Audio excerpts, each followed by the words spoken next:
AP Patil पतसंस्थेचा 200 कोटी ठेवींचा टप्पा पूर्ण. चेअरमन बाबासाहेब पाटील.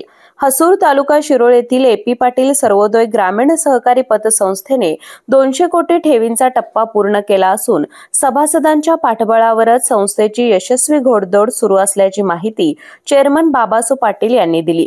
उदगाव तालुका शिरोळ येथे एपी पाटील सर्वोदय ग्रामीण सहकारी पतसंस्थेच्या 37व्या वार्षिक सर्वसाधारण सभेत ते बोलत होते.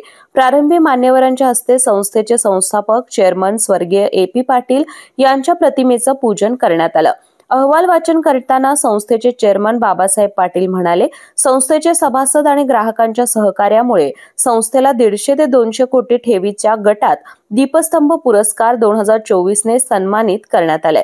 नफा विभागामध्ये संस्थेच्या अहवाल सालात आवश्यक तरतुदी वजा जाता 2 कोटी 4 लाखांचा नफा झाला आहे. येथून पुढील काळातील सभासदांचे हित लक्षात घेऊन संस्थेची वाटचाल सुरू ठेवणार असल्याचं चेअरमन पाटील यांनी सांगितलं. नोटीस वाचन संस्थेचे जनरल मॅनेजर पारिसा बोरगावे यांनी केलं. यावेळी सभासदांनी सर्व विषयांना एकमताने मंजुरी दिली.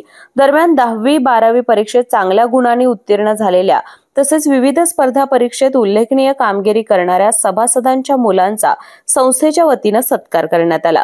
यावेळी vice chairman Shivaji Nagargoje, assistant general manager Abhijit Patil यांच्यासह संस्थेचे सर्व संचालक, सभासद, कर्मचारी मोठ्या संख्येने उपस्थित होते. केके न्यूज साठी शिरोळ प्रतिनिधी कुणाल कांबळे. बाळ, फ्रीज मधून श्रीखंड काढ ना. आम्ही पूर्वी घरीच बनवायचो श्रीखंड. त्याची चवच वेगळी होती. आता काय सगळं रेडीमेड. आजी, हे श्रीखंड खाऊन बघ. आज तुझ्या आईनं घरीच बनवलं की काय? हे आहे गोकुळचं श्रीखंड. अगदी जिभेवर रेंगाळणार. जिभेवरच नाही तर मनावरही रेंगाळणार. गोकुळ श्रीखंड, मनावर रेंगाळणार.